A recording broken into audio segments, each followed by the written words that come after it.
Las imágenes recientes de unos agentes de la Policía Nacional golpeando brutalmente a dos jóvenes negros en el barrio madrileño de Lavapiés nos han hecho volver a plantearnos la cuestión del racismo y la violencia policial.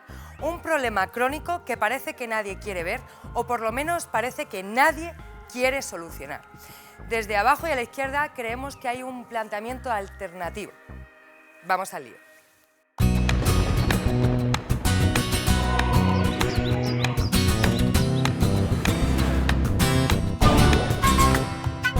Pasan los meses y el pueblo palestino sigue sufriendo un genocidio a manos del Estado sionista criminal de Israel.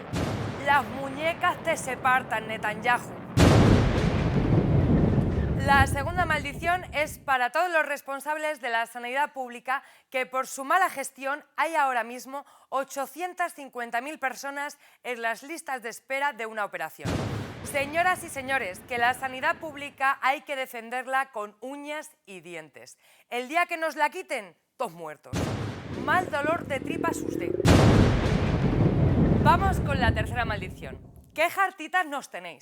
Acaba de hacerse pública una sentencia del Tribunal Supremo que condena a pagar 15.000 euros y más de 2 años de prisión a una mujer por proteger a su hija y apartarla de su padre.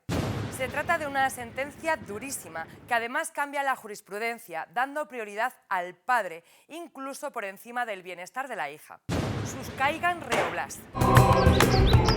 La primera buenaventura se la dedicamos a la Flotilla de la Libertad, que se está preparando para partir hacia Gaza con ayuda humanitaria y romper el brutal bloqueo impuesto por Israel, que está utilizando el hambre de la población civil como arma de guerra. No hay que olvidar que en 2010 Israel atacó una flota similar, asesinando a 11 activistas y dejando 30 heridos. Que el manto de la justicia universal os proteja y os permita llegar a buen puerto. La segunda buenaventura es para el Gobierno de Navarra, que acaba de reconocer a 12 personas como víctimas de violencia política de grupos de extrema derecha o de funcionarios del Estado. Entre ellas figura Mikel Zabalza, torturado hasta la muerte en el cuartel de la Guardia Civil en Inchaurrondo. Un paso de gigante en el reconocimiento de todas las víctimas de la violencia política en el Estado español. Que la luz de la razón os ilumine en vuestro camino. La última buenaventura viaja a las Islas Canarias. Se la dedicamos a los 6 activistas que están en huelga de hambre para protestar contra el turismo masivo en las islas. Su lucha ha sido apoyada por miles de personas que se han manifestado en todas las capitales de las islas bajo el lema Canarias se agota. El turismo no puede ser dinero para unos y agobio y precariedad para otras. ¡Viva la lucha del pueblo unido! Y aquí terminamos por hoy. Ya sabéis que nos podéis escribir a nuestras redes sociales para señalarnos a vuestro malvado favorito.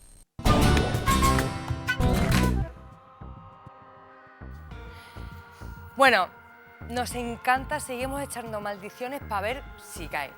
Y hoy que vamos a hablar de violencia policial y de racismo, pues hemos traído, como siempre, a las mejores personas que tendrían que estar copando todos los medios. Aquí en este programa hacemos que os presentéis vosotros siempre, que tiene mucho más sentido. Sheikh, ¿quieres empezar tú? Bueno, si no hay remedio. Muchas gracias por la invitación. Yo soy Sheikh Drametin, soy una persona africana occidentalizada desde luego. Me considero actualmente activista antirracista / panafricanista, si es que eso puede ser compatible.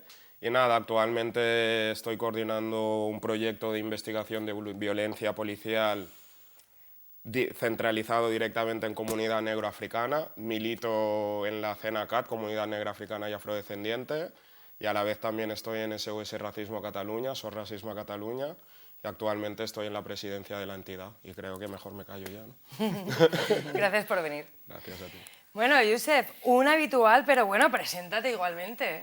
Bueno, muchas gracias por volver a invitarme. Y yo me llamo Josep Aulet, soy periodista de formación y me dedico a investigar sobre todo el racismo y con especial atención lo bien que se portan los cuerpos y fuerzas de seguridad del Estado. Gracias por venir siempre. A vosotros. Primo Juan, ¿cómo estás? Muy bien, muchas gracias por invitarme. Y nada, yo soy Juan y soy antirracista caló. Muy bien, muy buena presentación. ¿Verdad? ¿Qué tal, Jorge? ¿Cómo estás? Hola, muy bien. Muchas gracias también por invitarme a estar aquí con vosotros.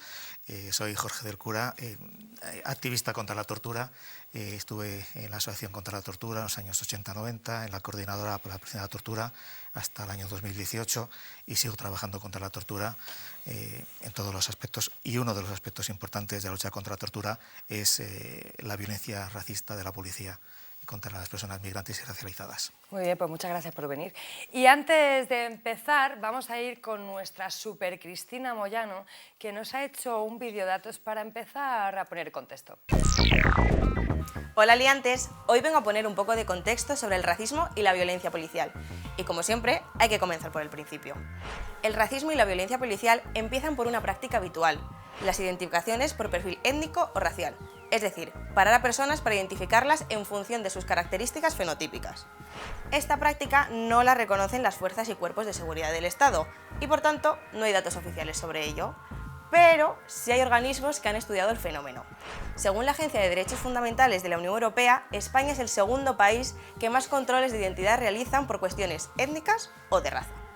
Según esta investigación, en España un 66% de las personas racializadas ha sido identificada por la policía.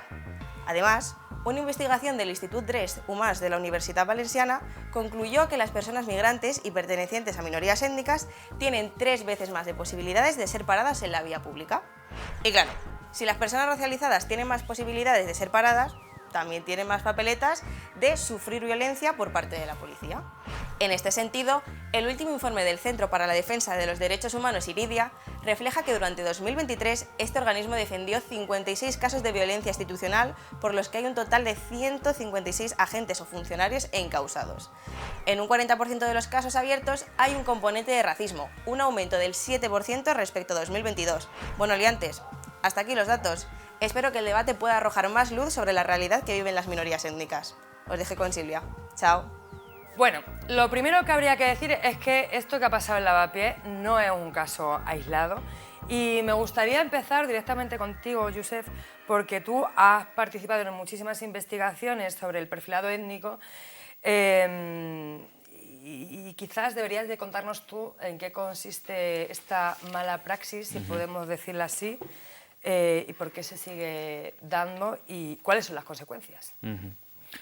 Bueno, primero de todo, yo creo que con cierto matiz se puede hablar de mala praxis, ¿no? Porque al final es una práctica lógica dentro de un sistema racista. Es decir, los agentes de policía que llevan a cabo esas paradas e identificaciones por perfil racial, tan conocidas como control racial, lo hacen de forma consciente, no es porque sean individuos racistas que actúan al margen, sino porque hay un mandato que les lleva a hacer eso.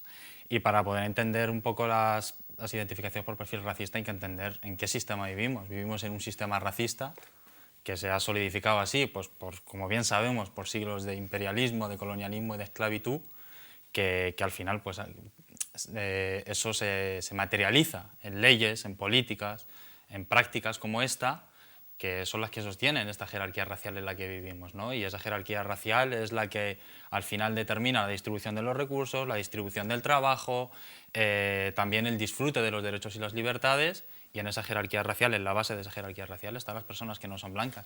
Y las prácticas por perfil racial vendrían a darle sentido a este orden racial, ¿no? Son un mecanismo policial o un mecanismo más del Estado de ordenamiento social. Y de disciplinamiento social también.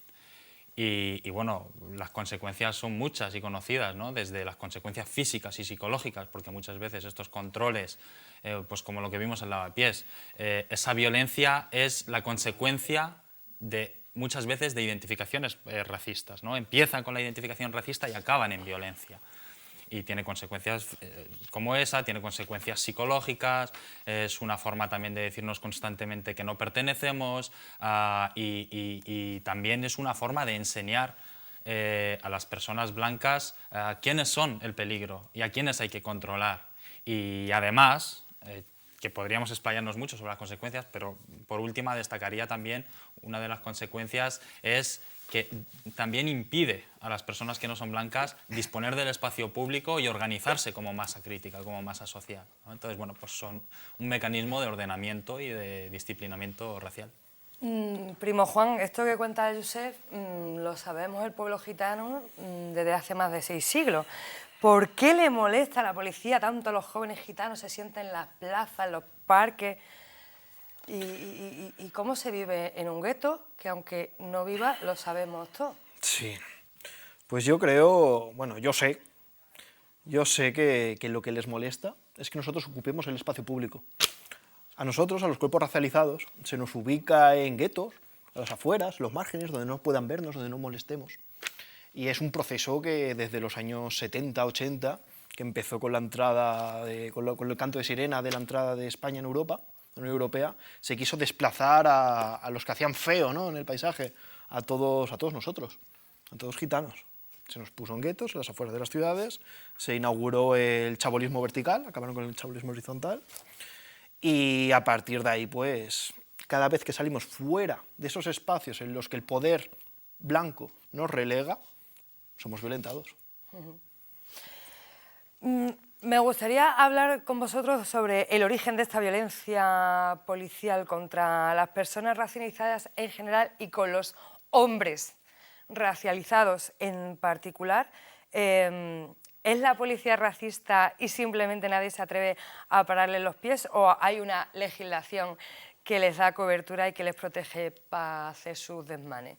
Yo sé que lo tenemos muy claro entre nosotros, pero creo que, bueno, pues que la gente no y que por eso hacemos este programa, ¿no?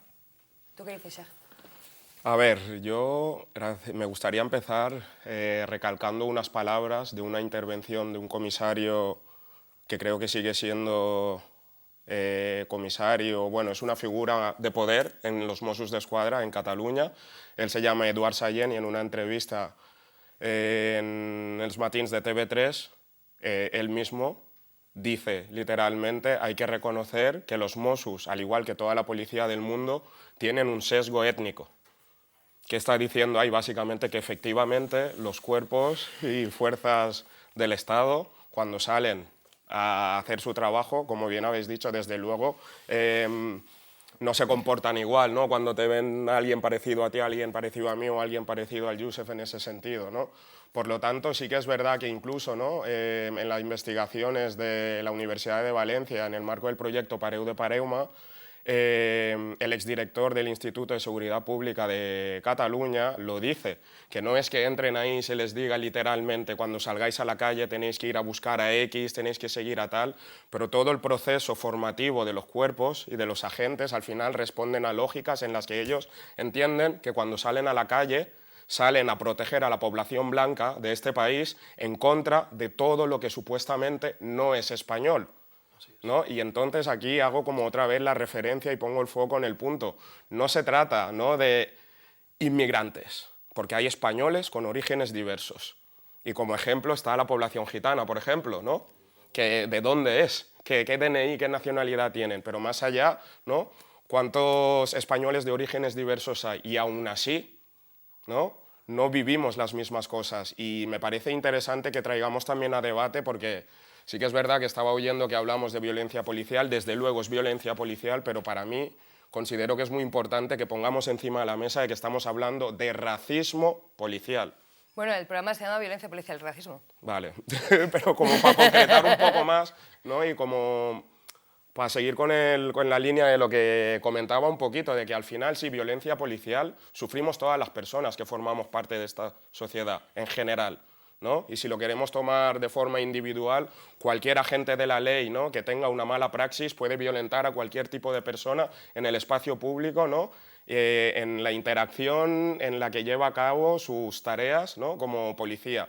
Pero sí que es verdad, ¿no?, y aquí, ¿no?, para ir directos al grano, ¿no?, y al lío, como bien se llama el programa, es que pocas veces dudo yo, ¿no?, corregirme compañeros, que un agente de la ley en una intervención, cuando va a identificar a una persona blanca o la está deteniendo, profiera palabras como blanco de mierda. Pero en el otro caso siempre pasa, siempre pasa. Y es más, nos vemos en casos como en el vídeo de Lavapiés, que se ensañan, hay un ensañamiento contra nuestros cuerpos, ¿no? Y como que nuestra condición de no ser personas blancas es su motivación, ¿no? Y como me gustaría, si me lo permiten muy breve, simplemente recuerdo que fui a hablar de racismo al Instituto de Seguridad Pública de Cataluña, ¿no? Un auditorio lleno de 300 agentes de la ley, etcétera, etcétera, imponía, ¿no? Se acababan de graduar y todo, ¿no? Pero yo quisiera aquí traer al debate una de las palabras que me dijo uno de los agentes, ¿no? Pese a que me criticaron, el corporativismo estuvo ahí, etcétera, pero hubo uno que hizo una reflexión que, bueno, para él está muy bien, yo aspiro a más, ¿no? Pero su reflexión era, sí que es verdad, que la policía es el reflejo de la sociedad. Por lo tanto, si vivimos en una sociedad donde existe el racismo o donde hay discriminaciones racistas, decía ese policía, es normal que eso se vea reflejado. Bien, yo simplemente volver a decir un poco en la línea de que no es así, que al final nos centramos en la policía, pero la policía es el mecanismo, tiene el monopolio de la violencia. No es el mecanismo del Estado, por lo tanto hay que hablar de racismo de Estado, ¿no? Y que ejercen protocolos, leyes, prácticas, ¿no? Desde todo el Estado, desde el poder legislativo, ejecutivo y judicial, hay racismo, ¿no? Y al final, bien lo que le han dicho antes los compañeros, ¿no? Como que intentan controlar el espacio público, ¿no? Hay zonas en las que supuestamente gente, ¿no? Como las que estamos aquí sentadas, no somos bien vistas o no deberíamos ser acogidas, ¿no? Y romper esas barreras hace eso. Y termino diciendo que muchas veces, y me ha pasado como persona, ¿no? Que muchas veces ante una identificación por perfil étnico-racial que tú ya sabes lo que viene, ¿no? Y le preguntas, de acuerdo, a gente, pero ¿qué pasa, no? Y dice, no, documentación tal cual, ¿qué haces aquí? Como que hay zonas delimitadas, correcto. Yo no puedo ubicar, ¿no? Yo no puedo habitar el espacio público libremente. No puedo pasear por un barrio, por ejemplo, estamos en Madrid, Salamanca, da igual, no iría, ¿no? Pero entiéndeme, puedo caminar por cualquier lugar, ¿no? Soy una persona libre. Pero ya la pregunta muchas veces, en según qué contextos, ¿qué haces aquí? ¿No? Ellos ya están sorprendidos, tú no deberías estar aquí. Le voy a preguntar una cosa a Jorge que te va a encantar. ¿A ti te ha parado la policía alguna vez? Me paró una vez. Hace mucho tiempo, pero sencillamente porque coincidí... Una vez en toda tu vida, toda mi vida. Estos están flipando. Me han pegado varias veces en manifestaciones, pero pararme una sola vez. Y un día, la verdad es que llevaba un par de noches sin dormir, iba con unas pintas en barba de un día, así, daba la pinta del joven terrorista, entonces por eso me pararon. Pero vamos, evidentemente, vuestra experiencia la conozco de referencias, no por lo que había pasado y que creo que raramente me pasará. Entonces, yo sí, pues, si puedo matizar alguna cosa a las que habéis dicho, estando de acuerdo con todo decir lo que quieras. Con todo lo que habéis dicho, pero creo que hay una cosa importante, es decir, es que la actuación de la policía es que ese es el origen de las policías. Así es. Es que no es que esta policía sea racista, es que la policía está para esto. El origen de la policía en Estados Unidos, ¿cuál es? El control de los afroamericanos esclavos, que no se vayan, que no vayan donde quieran ir, controlar la situación.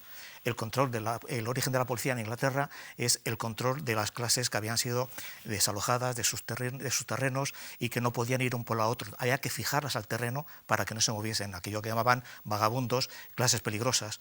Hoy, ¿quién son los vagabundos y las clases peligrosas?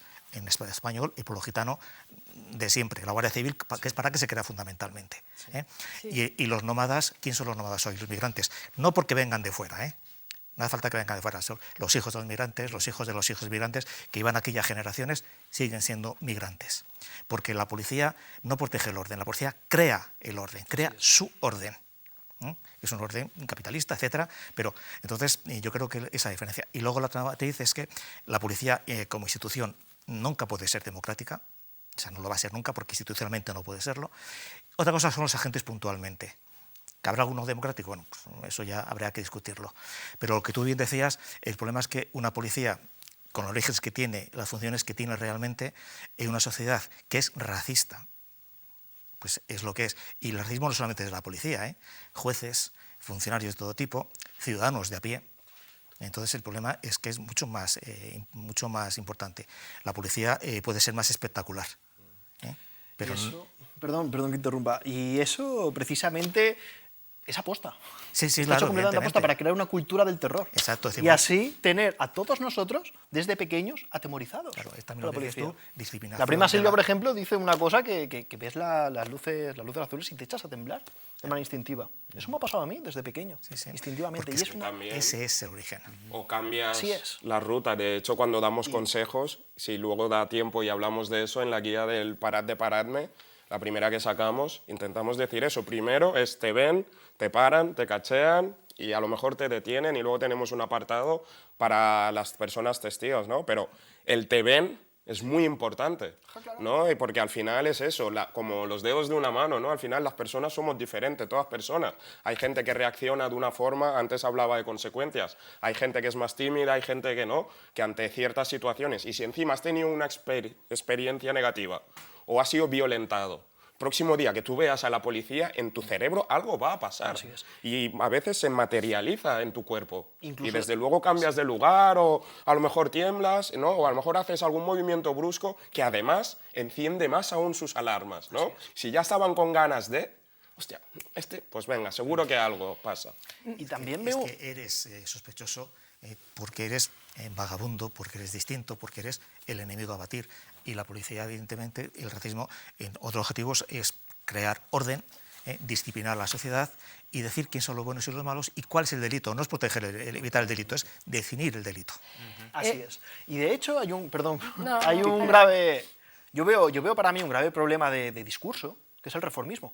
Es decir, cuando hay un montón de personas, normalmente colectivos blancos, incluso racializados también, de que están pidiendo reformas del cuerpo policial, están creyendo que se puede cambiar una institución diseñada precisamente para afianzar, que es la punta de lanza del racismo institucional, y está hecha para afianzar el poder blanco sobre los cuerpos racializados. Y ese es el elemento que no se tiene en cuenta en todos estos debates en torno a la abolición de la policía, ¿no? Porque muchas veces es abolir la policía sí o no. Pues es que la pregunta no es sí o no, porque, vale, o sea, estás diciendo que quieres abolir a una institución que se ha creado para proteger a un sistema. Y el sistema tiene otras instituciones que tienen esa función policial que no necesariamente son las fuerzas y cuerpos de seguridad del Estado. Entonces, tú aboliendo a la policía no vas a cambiar ese sistema, tienes que abolir ese sistema. si no- Ahí es donde hay que apuntar. Y si ¿no? no, No aboles tanto el en- sistema no vas a abrir la policía. Exacto, ¿no? Así y que además, más allá de la policía, lo sabemos aquí, policía no es solo el agente. Policía, los servicios sociales, es el sistema educativo, es sanitario. el ámbito laboral, es o sea, cualquier otro espacio y cualquier otra institución de poder que te está racializando constantemente y determinando tu vida. Y se observa, siempre tienen los mecanismos de control y disciplinamiento social que la policía, tienen los mismos. Realmente, en los colegios se tiene la misma percepción del espacio público. Yo recuerdo cuando iba al instituto que todos los gitanos nos íbamos a una esquina. No ocupábamos nunca el centro de los espacios. En las clases siempre estamos atrás. Pero ten en cuenta que en la policía inicialmente era la sanidad pública. Incluía sanidad, higiene, educación, buenas costumbres. Ese es otro origen de la policía. Yo quería preguntaros una cosa. ¿Creéis que hay policías más buenos que otros? Quiero decir, ¿creéis que hay polis que paran menos? O sea, porque en España se hacen muchísimas más perfilamientos raciales y paradas por perfil racial que en otros países. Entonces, yo quería preguntaros eso y también quería preguntaros por qué triunfó en Estados Unidos las vidas negras importan cuando en el mismo momento del asesinato de George Floyd aquí se mató a o Daniel murió Jiménez. en extrañas circunstancias un chico gitano, Daniel Jiménez y Elías, ¿no? O sea, es un poco lo que decías tú, ¿no? O sea, yo creo que la individualidad de la gente no se la podemos quitar. Lo que pasa es que pues hay policías de izquierda, hay policías de derecha, hay policías malos, hay policías más progresistas. Sí, los hay. Pero el problema es que ellos no actúan como individuos. No, ellos representan una institución que tiene un mandato político, que es el que hemos puesto aquí sobre la mesa, y es en eso lo que se les tiene que tener la consideración, ¿no? Porque cuando ellos se ponen el traje, su ideología, que sí que seguramente les va a determinar en determinados comportamientos, pueden ser más o menos agresivos, lo que tú quieras, pero su ideología es la ideología del Estado. Y esa ideología es la que estamos poniendo aquí. Hay una ideología racial, una ideología patriarcal, lo que tú quieras, pero no es su ideología la que hacen valer. Es la ideología de la que les está dando de comer, es la ideología de proteger a un sistema que es racista, que les necesita y que además les protege. Entonces, bueno, pues cuando comentaba Cheik, el comisario este, ha habido varios jefes, que creo que Eduard Sabés sigue siendo el jefe de los Mossos, ha habido varios agentes de policía a lo mejor con un menos poder, pero que además están trabajando contra la perfilación racial. Yo conozco a unos Bueno, aquí cuantos. vino uno que... Exacto, que- pero el problema es que son gotas en un océano y que no van a cambiar la cultura policial, ni van a cambiar la lógica policial. Entonces, claro, acaban pues relegados, sufriendo pues las consecuencias de ir contracorriente. De hecho, hay pocos casos que yo conozca, pero hay agentes de policía perdón, que han denunciado a otros policías por agresiones racistas. O sea, los hay pocos, pero hay alguno.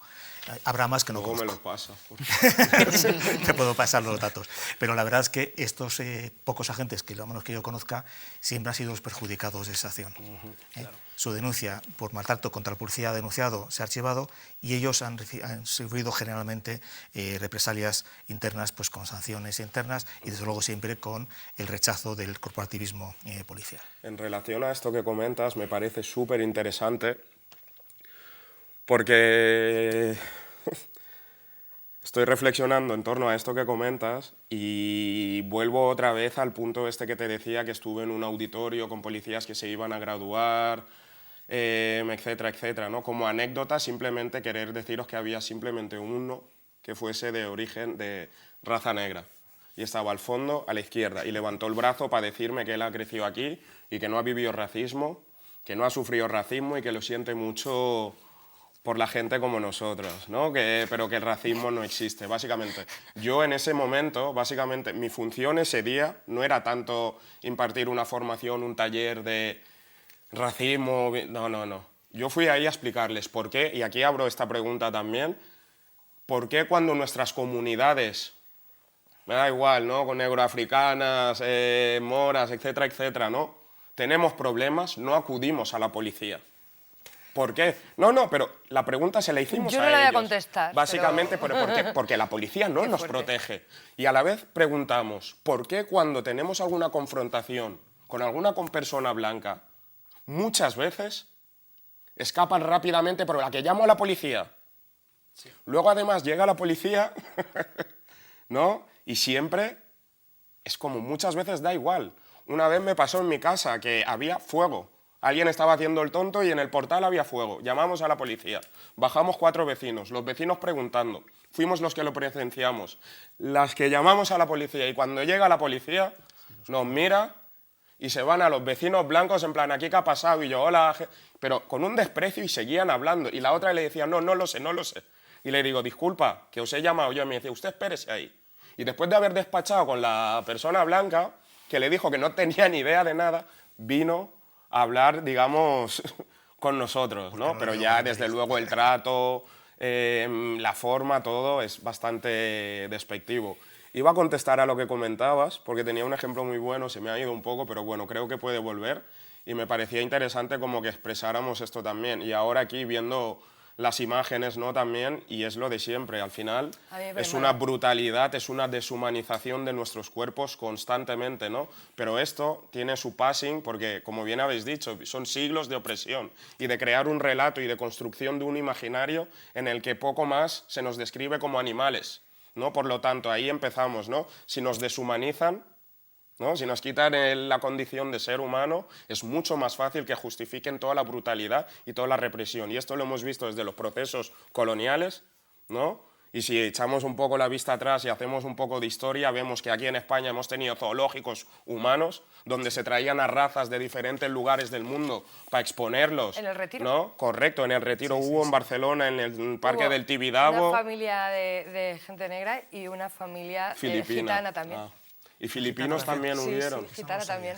En Barcelona, en la Ciutadela, en otros lugares, ¿no? Y al final también va vinculado con lo que hablábamos del sistema y de las lógicas de este capitalista, que al final, ¿no?, se genera dinero mediante mediante violentar, ¿no?, y exponer constantemente a cierta gente. Eso no se ha superado. Hemos ido avanzando, podríamos hablar, ¿no?, de racismo 2.0, pero es que siguen con la misma lógica. Tenemos que la narrativa presenta a la gente española o blanca, ¿no?, como la autóctona civilizada, ¿no?, y a todo el resto, componente de deshumanización que muchas veces en barrios y en imágenes como esta es una criminalización brutal, y luego salen las imágenes y el corporativismo sale adelante. Pero es que no es solo el corporativismo, es todas las herramientas que potencian el discurso de ese corporativismo Vamos a hacer policial. una cosa, porque me estoy poniendo mala mirando las imágenes, entonces, estaba a punto de llorar todo el rato porque es que ni siquiera las había visto. Entonces, vamos a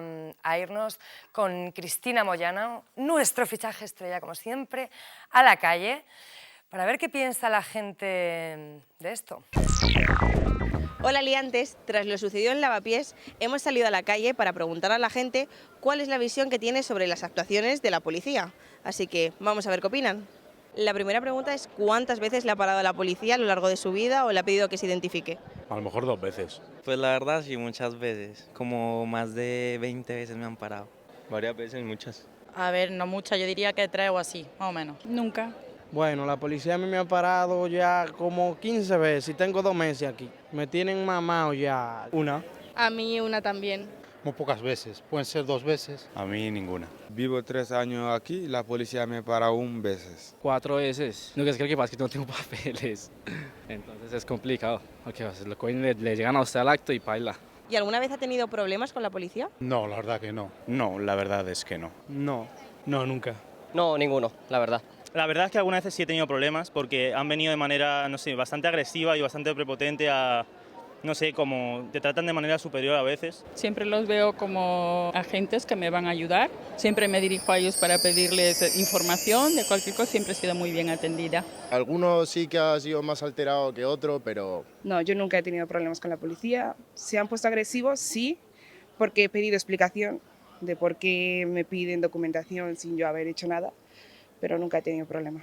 No, gracias a Dios no. Por el hecho de que uno es latino, siempre lo quieren a uno como que requisar más. Ahora hace un mes me pararon por acá por el túnel. No, me dejaron prácticamente en Bóser buscando a ver, nomás porque era colombiano y porque en el momento no tenía el pasaporte. Entonces pensaban que yo estaba haciendo algo malo, no sé, y me dejaron prácticamente en Bóser. ¿Y las veces que ha tenido una interacción con la policía, el trato ha sido adecuado? No todas las veces, ¿eh? Nos tratan como de manera un poco inferior a ellos. Hay unos policías que sí respetan y otros que no. O sea, sí que es verdad que fueron un poco prepotentes, pero nada, bueno. Yo creo que ha sido adecuado siempre. Unas veces sí, otras veces no, depende de quién te toque. Y es cierto que hay algunas veces que se pasa. ¿Y cree que la policía trata de manera distinta a las personas blancas y a las personas racializadas? Sí, claro, eso se ve en todo el mundo.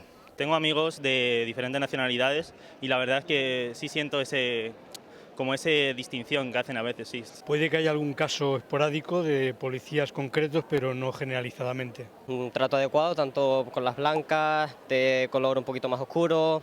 Sí, yo creo que por la forma de vestir, por manera de hablar y también pues por donde vengo, pues también como que me han discriminado mucho los policías. Que antes a las personas racializadas las trataban un poco bastante mal, como si fueran peor que animales. ¿Y qué opina usted al respecto? No, re malo, porque si son la policía, pues yo imagino que ellos deben dar el respeto a la gente, ¿no? Yo creo que acá todos somos humanos de carne y hueso y no hay que discriminar a nadie por el color ni nada. Pues no debe ser así. Hay que tratar de todo el mundo igual, ¿no? No me parece correcto utilizar la violencia desproporcionadamente cuando eres una persona que representa un cuerpo de seguridad del Estado. Pues me parece bastante mal, la verdad, porque debería ser igualdad para todos.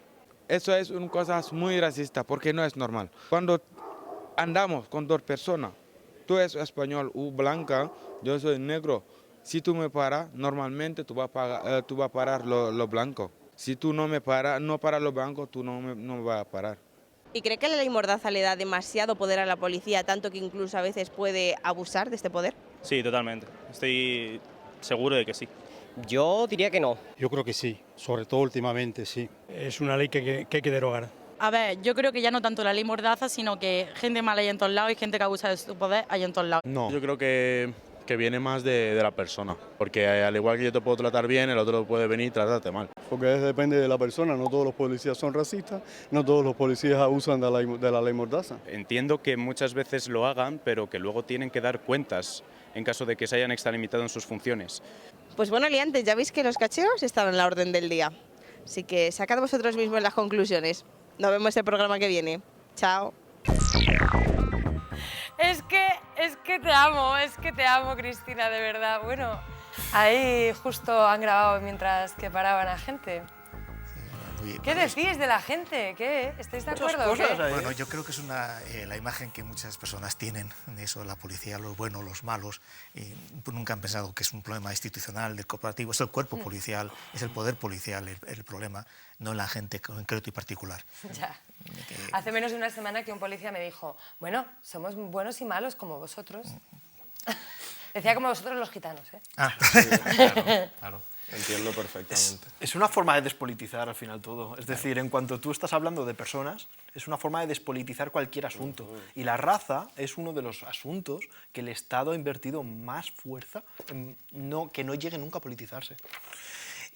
Yo en esos vídeos, y con lo que ha comentado aquí mi primo Sheikh, acerca de ese chico negro que cogía, levantó la mano y todo el rollo, decir, no, yo no sufrí racismo. Yo creo que ahí vemos la ideología de la integración, como dice mi primo el Calle.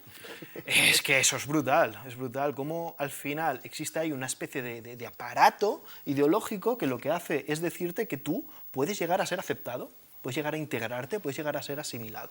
Cosa que nosotros los gitanos sabemos mucho de los lemas de intégrate. Para hacer eso, entonces te ponen aquí una zanahoria para que tú vayas andando, pero nunca puedes llegar a alcanzar la zanahoria porque es imposible integrarte. Y con ese movimiento siempre despolitizan al movimiento antirracista que pueda surgir y luego a la vez se están buscando esos colorines, esas notas de color en cada fuerza política, en cada sitio, que digan not all cops, not all whites, not all. ¿Por qué? Pues porque tengo aquí mi amigo negro, tengo aquí mi amigo gitano, tengo aquí mi amigo moro, que me puede justificar. No soy racista porque tengo amigos que son negros o no soy racista.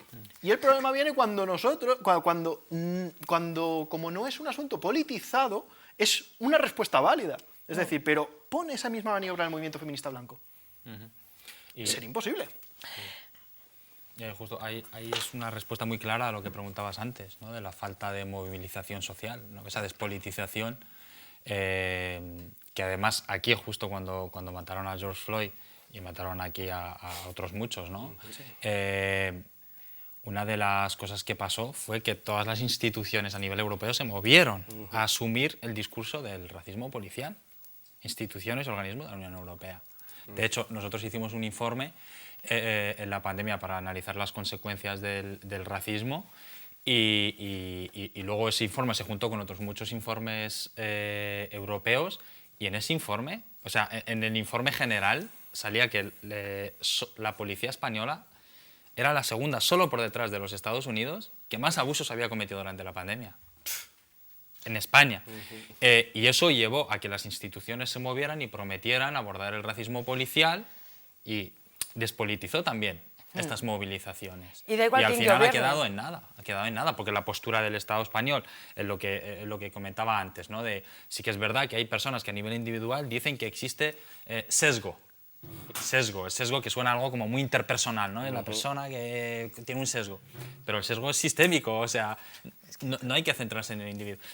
Pero la postura del Estado español, del gobierno progresista, de cualquier gobierno, porque estamos hablando de una cuestión sistémica que no tiene que ver con las fuerzas políticas que gobiernan, y a los hechos me remito con Melilla y la masacre que hubo hace un año, la postura es muy clara, no existe el racismo policial. No, de hecho, hay unas declaraciones en el Congreso de los Diputados donde la maravillosa María Dantas, que era muy activa a nivel antirracista y que estoy seguro que eso ha tenido que ver en que hoy ya no esté ahí, le interpelaba directamente al director general de la Policía y el director general de la Policía Nacional decía, es que no existe eso que tú estás diciendo, racismo institucional. Esa es la postura.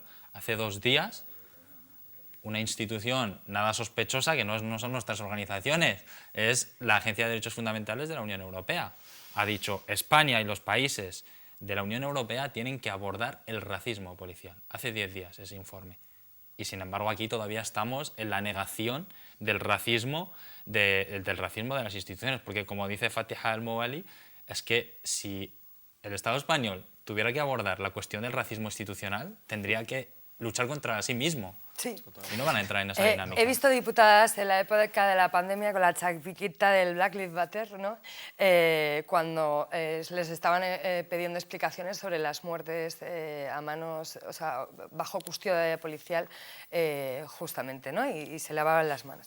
¿Qué le decimos a Marlaska? Porque da igual que gobierne quien gobierne. Hemos tenido 4 años de un gobierno tal, pero también ha pasado en Estados Unidos que durante la época que presidió Obama se mataron a mucha gente negra, ¿no? A muchos hombres negros. Y en Francia, y en Alemania, y en Inglaterra. Entonces, ¿qué le decimos a Marlaska? Quería cogerte el guante, porque antes me he quedado con la intervención del compañero, que era como brutal, ¿no? Quería empezar por ahí. Y es que tienes razón, lo de la zanahoria y al final, y lo hemos visto, ¿no? Ignasi Garriga no es el primero que se pone a decir, de Vox, por si alguien está confundido, ¿no? Negro. Igual no lo sabe, pero digámoselo, en negro, ¿no? Es el primero que viene a hablar de estercoleros multiculturales. Entonces, cuando tú compras ese discurso, cuando tú te asimilas, cuando tú asumes, ¿no?, que la blanquitud, ¿no?, el discurso supremacista blanco y que harás lo posible por asemejarte a eso, en este sistema te va bien y tenemos 1000 ejemplos, ¿vale? Y tenemos aquí, ¿vale?, a Ndongo, que es ese periodista ahora que ha decidido juntarse con quien se ha juntado, cuando es una persona que también es un inmigrante que ha entrado en España en situación administrativa irregular. No caeré tan bajo como hacen ellos de llamar ilegales a la gente. Para mí Ndongo no es ilegal, es una persona. No es un delito, es una falta administrativa. Bien, ¿qué estrategia ha encontrado Ndongo? ¿No? Aliarse con el amo y oprimir a los que pueden ser sus semejantes. Y eso te demuestra que funciona. Pero a la que tú tengas un discurso un poquito más crítico, veía las imágenes de Mohammed Said Badawi, una persona ejemplar, ¿no?, que por presentar la nacionalidad, bueno, ya, etcétera. Pero para responder a tu pregunta directamente, ¿qué le decimos a Marlaska?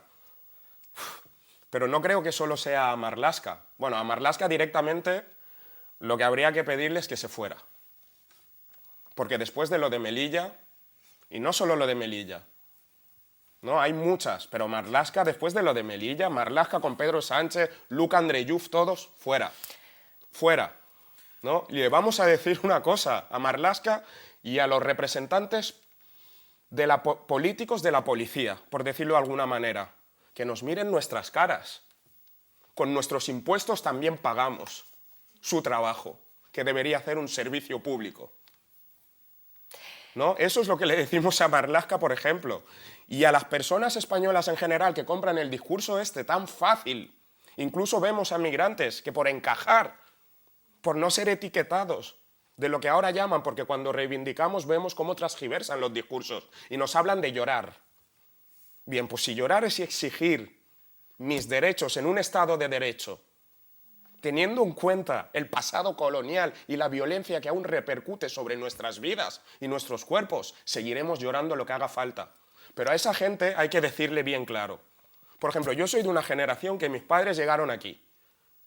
Y con esto lo he hablado con muchos como yo, ¿de acuerdo? Nuestros padres han sufrido un montón de racismo, muchas veces. Lo supieran identificar o no, y no abrían ni siquiera la boca. A veces, o en su gran mayoría. Tragaban y tragaban y tragaban. ¿Por qué? Porque no era su país, porque han venido a trabajar, porque ya se van a ir, porque... Sus niños. Y ahí quiero llegar, porque fundamentalmente lo hacían por sus hijos y porque pensaban que si ellos tragaban, a las generaciones futuras no nos pasaría. Pues la sociedad debe entender en general que hoy somos esas generaciones y que no podemos ni vamos a quedarnos callados ni sentados de brazos cruzados cuando vemos esos discursos que cogen, ¿vale?, y hablan de migración, cuando a lo mejor están hablando de alguien que es de aquí, que es español, que no conoce ni el país de origen de sus padres. No vamos a permitir que nos criminalicen, que nos metan en un mismo saco, porque nosotros aportamos, y nosotras, sumamos aquí.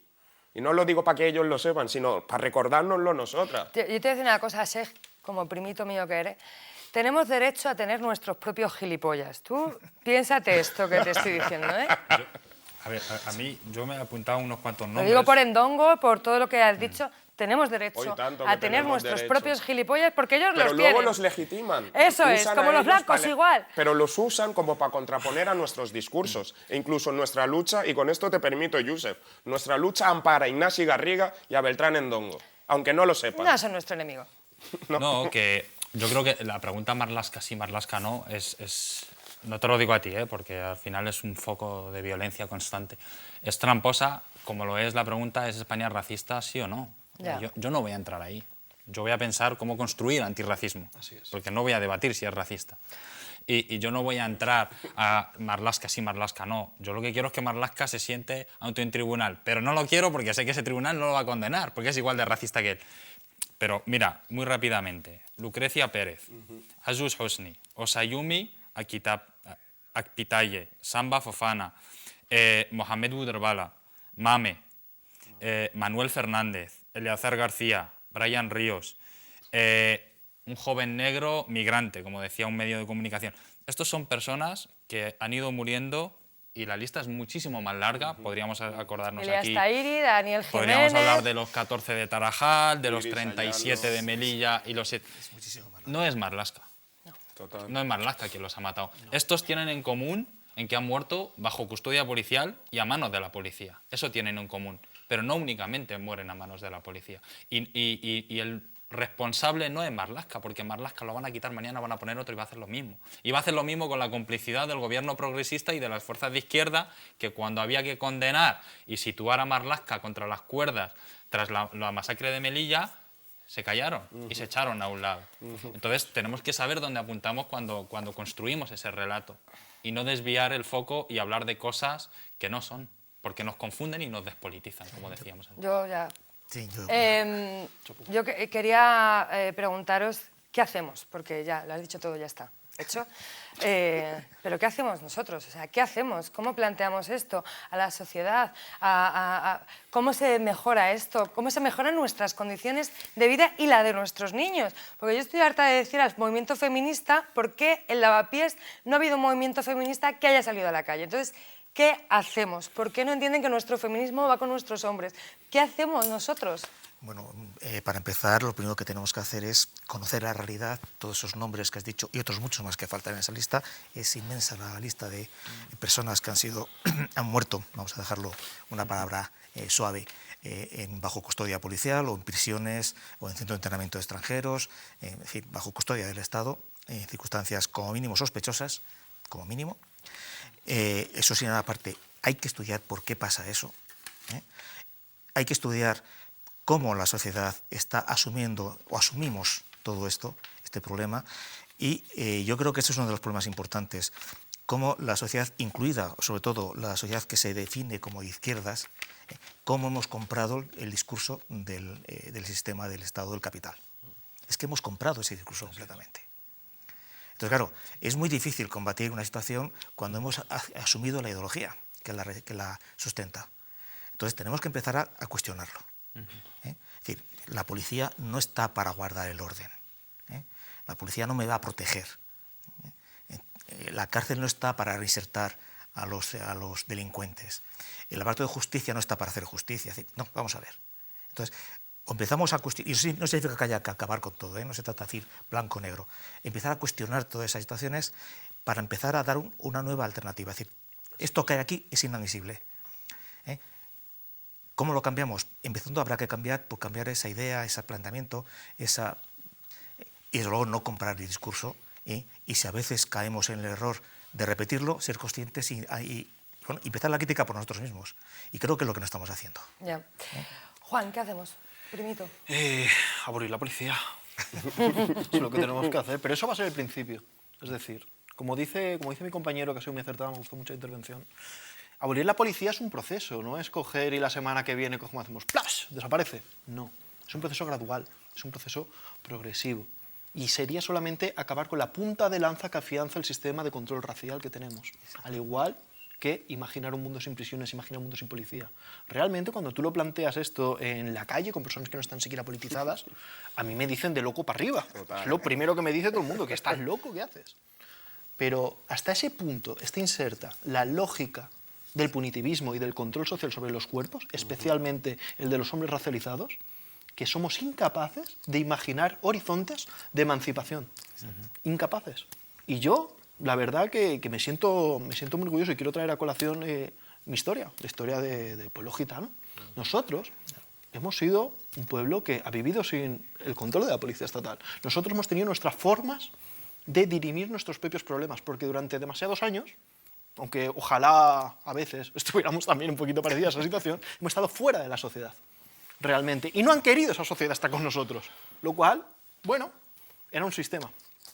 En ese sistema, cuando teníamos problemas, los resolvíamos entre nosotros. Cuando teníamos Sigue pasando un poco, ¿no? a un juicio, igual. Sí, pero cada vez hay más intromisión de la policía, cada vez hay más intromisión del poder blanco en nuestras relaciones.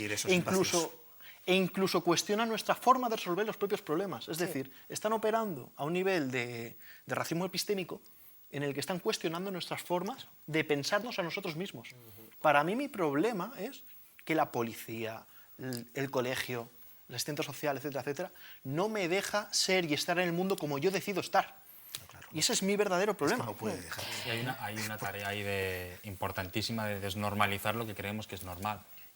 Estamos aceptando que la policía vaya a las escuelas, vaya a los conflictos vecinales y yo creo que hay que empezar por lo más básico.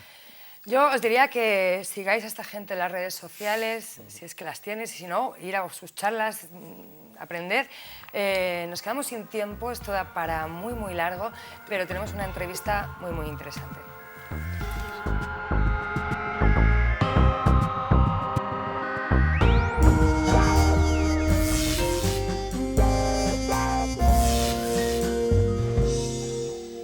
Bueno, y hoy vamos a entrevistar a Juliana Tapiero de la plataforma Justicia para Brian.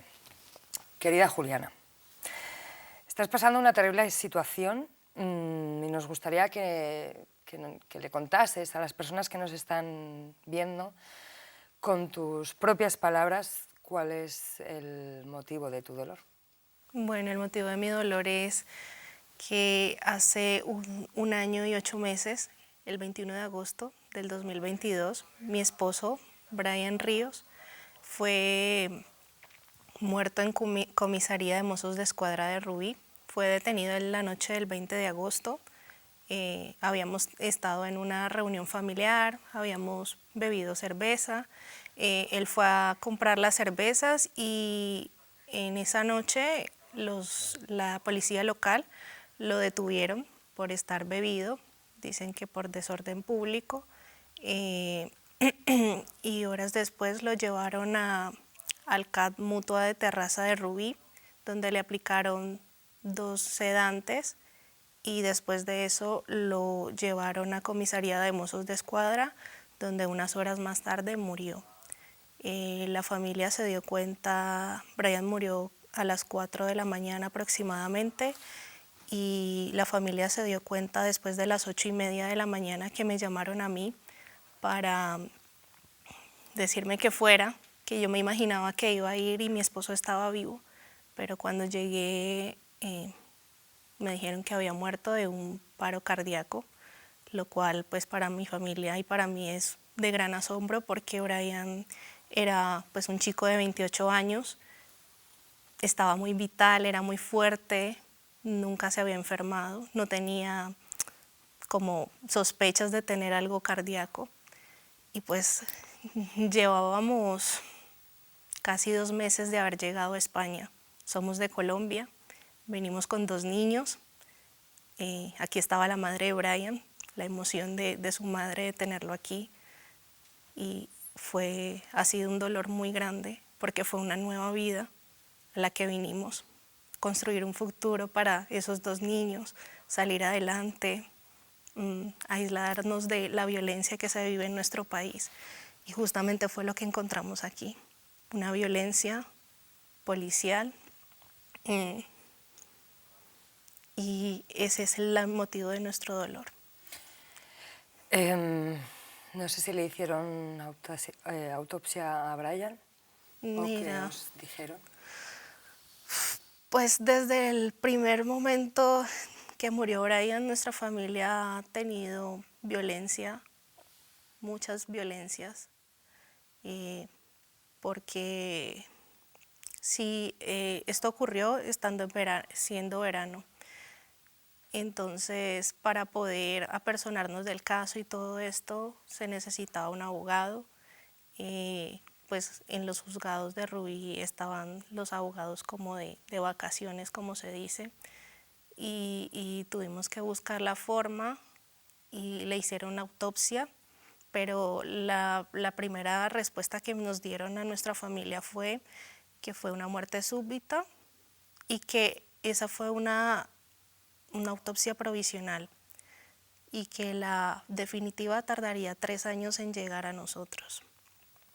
Y ahora en este momento la autopsia definitiva ha salido, casi después de 2 años, y con muchas incongruencias, donde pues se descarta que realmente Brian no tenía ninguna anomalía del corazón, pero son resultados que para nuestra familia no son lo que debería ser. La realidad es que para nosotros Brian murió a causa de tal vez de los sedantes y de la mala praxis médica y de no dejarlo el tiempo de observación que se requiere para una persona que está sedada. Lo sedaron y posteriormente 20 minutos después le dan salida, él estando inconsciente del CAP, y lo llevan a comisaría y él sigue inconsciente y muere inconsciente. ¿Qué planteáis desde la familia? Quiero decir, ¿hay un proceso de investigación? ¿Está abierto el caso? El caso en este momento está abierto, pero es como estamos en la etapa inicial. Ahora justamente cambiamos de abogado y él ha pedido que se investigue más, que se llamen los testigos de esa noche, como son los policías que lo detuvieron, el médico que le suministró el medicamento, pero realmente van a ser 2 años en los que no hemos avanzado en nada. Y si nuestra familia no hubiera buscado la forma, pues realmente estaríamos peor que ahora, que en nada el caso de Brian lo hubieran cerrado. ¿Crees que la muerte de tu esposo se podría haber evitado? Si no sé, si hubiera sido blanco hubiera pasado lo mismo. Yo pienso que se hubiera podido evitar y no hubiera sucedido si hubiéramos sido españoles. Porque yo vi la detención de Brian, porque comenté pues que él no llegó a casa, lo fuimos a buscar. Cuando yo llego, lo están deteniendo, hay 5 policías alrededor de él. Brian era una persona delgada, era bajo, más bajo que yo, y cuando lo vi estaba realmente tranquilo, no representaba como un peligro, como a veces quieren hacerlo parecer en los atestados. A él lo hubieran podido dejar ir a su casa porque no le había hecho daño a nadie, o tal vez a la familia, acompañarlo, digamos, si lo iban a sedar, pero ellos ya estaban predispuestos a que a Brian lo iban a sedar, porque a mí me lo dijeron. Yo pregunté qué va a pasar con mi esposo, qué le van a hacer a mi esposo, por qué se lo llevan, por qué no me dejan ir con él. Mire que tenemos 2 niños, por favor, él no es mala persona, déjenoslo llevar. No, si no, lo vamos a llevar ahora al CAP y si él se descontrola, pues le aplicamos sedantes y lo llevamos a la comisaría y no pasa nada. Al otro día él se despierta y la llamamos a usted para que venga por su esposo. Pero si hubiéramos sido hubiéramos sido de aquí de España, yo creo que la muerte de Brian hubiera tenido más respeto. Yo siento que a la muerte de Brian no le han dado el respeto que se merece. Trataron como si Brian hubiera sido un animal. Independientemente de qué país venimos, somos personas, somos seres humanos. Brian era padre, era esposo, era hijo, era hermano. y era un hombre muy valioso. ¿Qué pedís desde la plataforma? ¿Tenéis algunas organizaciones más sociales que os apoyen? Bueno, alrededor de todo esto y de buscar justicia, la primera puerta fue la abogada que se apersonó del caso y nos ayudó. Estábamos recién llegadas, nosotras no conocíamos nada de aquí. Se apersonó del caso, buscó entidades como Iridia para que nos ayudara y nos guiara. De Iridia contactaron con La Directa, un medio periodístico de Barcelona, el periodista Jesús Rodríguez, que ahora es un exiliado, porque ha destapado casos tan grandes que es lo que hacen con la gente buena, que le quieren cortar las cabezas. Pero gracias a él se abrió una puerta muy grande para que el caso de Brian se supiera. Y a partir de un artículo que él publicó, las personas supieron de Brian, porque el ayuntamiento de Rubí trató de opacar todo la muerte de Brian, se silenció, nunca comunicó a la comunidad de lo que había pasado en su ciudad. ¿Qué podemos hacer desde CGT y desde la ciudadanía? Ahora desde la plataforma estamos con una lucha y es por Brian, pero también es para que sepan que las vidas de las personas migrantes importan. Porque Brian era una persona, pero también somos migrantes y sufrimos muchas violencias cuando venimos a otro país.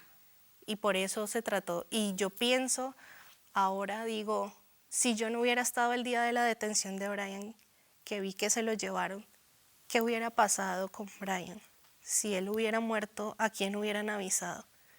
Y pienso en tantas personas que podrían haber pasado lo mismo, que sus familias están en otro lado, en otro país, y desaparecen.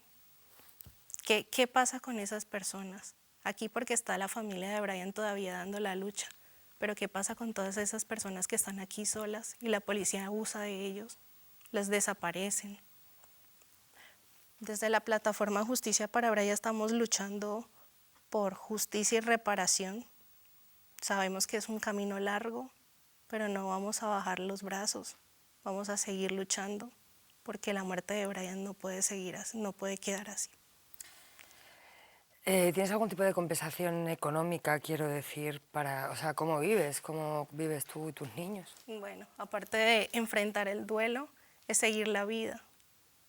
Y tenemos que trabajar, tengo que alimentar 2 niños y vivir el proceso de mi duelo y de buscar justicia. Desde la plataforma hacemos actividades, ahora estamos vendiendo camisetas, hacemos manifestaciones, recibimos solidaridad de otras plataformas que están contra el racismo y el proceso jurídico de Brian se cubre con estas aportaciones que recibimos. Ya mi vida personal es trabajar. ¿Y el Estado no? No, el Estado es que nadie ha asumido su responsabilidad. Estamos buscando que ellos asuman su responsabilidad, que digan, sí, aquí cometimos un error, es culpa de nosotros, pero no se han pronunciado. Nunca desde el Ayuntamiento de Rubí llamaron a una familia a decirle lo siento por lo que pasó con su hijo, cuando hemos visto que en muchos casos se han pronunciado personas que mueren en otras circunstancias y hay un minuto de silencio en la ciudad por esa persona, pero Brian murió y aquí no pasó nada. Son cosas que pasan y no son cosas que pasan, son cosas que ellos hacen que suceda. Totalmente. Amor, te deseo justicia para Brian, pero no solo para Brian, para ti, para tus niños y para su abuela y para toda la familia. Nosotros nos vemos dentro de 15 días exactamente. Gracias.